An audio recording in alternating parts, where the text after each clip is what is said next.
Hello everyone, how are you? કાલે આપણે શું ડિસ્કસ કર્યું હતું the decomposition reaction and the displacement reaction. Okay? displacement reaction જોઈ હતી. હવે આજે આપણને શીખવાની છે double displacement reaction. તો સૌથી પહેલા ક્વેશ્ચન થાય કે આ બંને વચ્ચે ડિફરન્સ શું છે? તો displacement reaction હતું જે આપણે કાલે શીખ્યા હતા એનામાં more reactive metal in less reactive metal ના સોલ્યુશન માંથી એને ડિસ્પ્લેસ કરી અને પોતાનું સોલ્યુશન બનાવે છે. આ થઈ વાત ડિસ્પ્લેસમેન્ટ રિએક્શન ની. હવે આપણને જોવાની છે ડબલ ડિસ્પ્લેસમેન્ટ મેથડ. બરાબર છે? તો આ ડબલ ડિસ્પ્લેસમેન્ટ રિએક્શન માં શું થશે? તો અહીંયા આપણી પાસે બે સોલ્યુશન હશે અને એ બંને સોલ્યુશનના આયનો એક્સચેન્જ થશે. That is called the double displacement reaction. Okay, let's see what is called double displacement reaction. Give examples. Chemical reaction in which two reactants, કેટલા reactants હશે આપણી પાસે? two reactants react by exchange of ions. અહીંયા શું થશે? ion exchange થશે. તો exchange of ion is called double displacement reaction.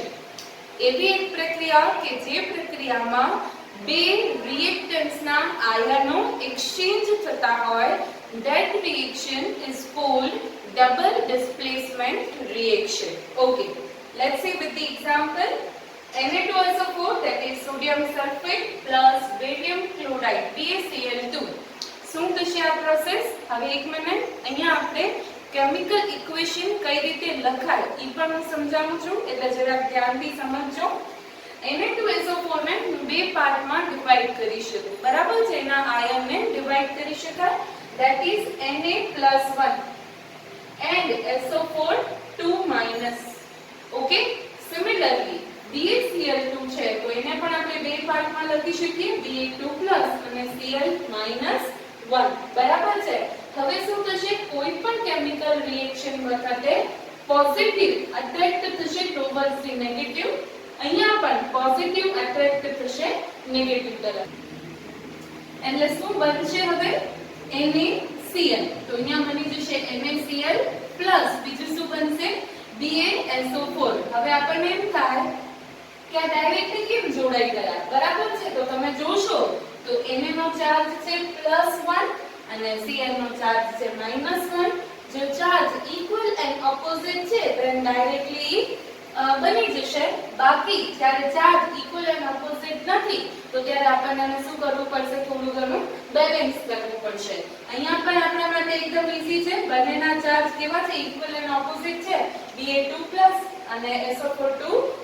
that means it directly combine થઈ જશે. બરાબર છે? એક વખત રિએક્શન ફરીથી જોઈએ છે આપણે.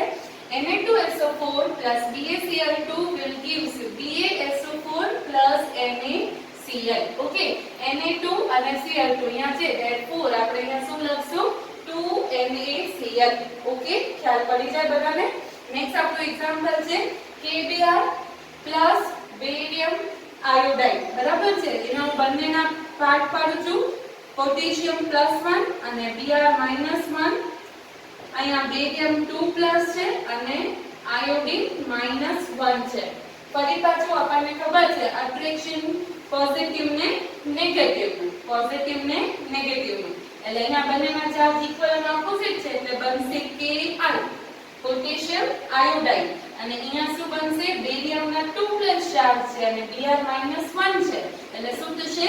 Ba2+ છે તો અહીંયા Br ને 2- કરવા માટે કેટલા Br ની જરૂર પડશે?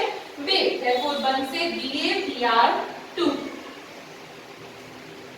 ઓકે, ખબર પડે બધાને આ ક્વેશ્ચનમાં? ફરીથી એક વખત જોઈએ છે. KBr plus BaI2 will give Ki plus BaBr2. Done? એક વખત આખો ક્વેશ્ચન રિપીટ કરીએ છીએ. what is called double displacement reaction? give example. Chemical reaction in which two reactants react by the exchange of ion. અત્યારે આપણી પાસે important point શું છે આ ડેફિનેશન નો? એક્સચેન્જ થશે. કેટલા આયનોની એક્સચેન્જ થશે? અહીંયા બંને આયનોની એક્સચેન્જ થશે. therefore chemical reaction in which two reactants react by the exchange of ion is called double displacement reaction. આપણે એક્ઝામ્પલ્સ હમણાં જે કર્યા એટલે આપણને આવડે છે, એક વખત જોઈ જઈએ. Na2SO4 plus BaCl2 will gives BaSO4 plus NaCl. Next one, KBr plus BaR2 will gives Ki and BaBr2. Okay, done. Next question માં આવીએ છીએ. What is mean by precipitation reaction? Explain that with examples. Precipitation reaction કોને કહેવામાં આવે? હવે સૌથી પહેલા તો આપણને ખબર હોવી ખપે કે precipitate એટલે શું. બરાબર છે? તો જરા ધ્યાન આપજો. What is precipitate? A solid suspended in the solution and that is insoluble. એક સોલ્યુશનમાં કોઈ સોલિડ ફોર્મમાં પાર્ટિકલ્સ છે અને કેવા છે? ઇનસોલ્યુબલ છે. that is not soluble in that solution. that is called precipitate. okay, મારી પાસે કોઈ એક સોલ્યુશન છે અને ઈ સોલ્યુશનમાં સોલિડ સ્ટેટમાં કોઈ એવા પદાર્થો છે કે જે આનામાં ડિસોલ્વ થઈ શકતા નથી. that is called precipitate. okay, so આપણને આ precipitation reaction વિશે કહેવાનું છે. તો એક વખત એ reaction જોતા પહેલા આપણે precipitate વિશે સમજી લીધું છે. what is that? A solid suspended in the solution. કયા સ્ટેટમાં છે? સોલિડ સ્ટેટમાં છે અને સોલ્યુશનમાં રહેલું છે. આ ઉપરાંત એ કેવું છે? insoluble છે. that cannot be soluble in that solution. okay, next one, a reaction in which an insoluble precipitate form is called precipitation reaction. કોઈ એક રિએક્શન થાય છે, આ રિએક્શનમાં જ્યારે પ્રોડક્ટ બને છે, આ પ્રોડક્ટમાંથી કોઈ એક પાર્ટિકલ એવું છે કે જે ઈ સોલ્યુશનમાં ઇનસોલ્યુબલ છે અને સોલિડ સ્ટેટમાં આવેલું છે. તો આ રિએક્શનને આપણે શું કહેશું? Precipitation reaction. એક વખત હું ફરીથી સમજાવું છું, શાંતિથી બધા સમજજો. કેમિકલ પ્રોસેસ થતી વખતે કોઈ એક પ્રોડક્ટ એવી બને છે કે આ પ્રોડક્ટ ઈ સોલ્યુશનમાં કેવી છે? ઇનસોલ્યુબલ છે. એ ડિસોલ્વ થતી નથી. આ ઉપરાંત સોલિડ સ્ટેટમાં હોય તો એને આપણે શું કહેશું? Precipitation reaction. ઓકે, એક્ઝામ્પલથી સમજીએ. BaCl2 barium chloride plus Na2SO4 જે આપણે લાસ્ટ ડિસ્કસ કરી ઈ જ છે. will gives BaSO4 plus NaCl. હવે આ NaCl એક્વેસિયસ ફોર્મમાં છે, બરાબર છે? એનું જલીય દ્રાવણ છે. અને BaSO4 એ કયા ફોર્મમાં છે? સોલિડ સ્ટેટમાં છે. અને એ કેવા પ્રેસિપિટેટ બનાવે છે? વ્હાઇટ પ્રેસિપિટેટ બનાવશે. બરાબર છે? એક વખત ફરીથી સમજીએ છીએ આખો question. what is meant by precipitation reaction? give examples. precipitate કોને કહેવાશે? સૌથી પહેલા that the ion solid suspended in the solution and that is insoluble. that is called precipitate. now what is that precipitation reaction? A reaction in which insoluble precipitate form is called precipitation reaction. આપણે એક example થી જોઈ લીધું છે. Last example છે એ જ આપણે discuss કર્યું છે કે BaCl2 બેરિયમ ક્લોરાઇડ અને Na2SO4.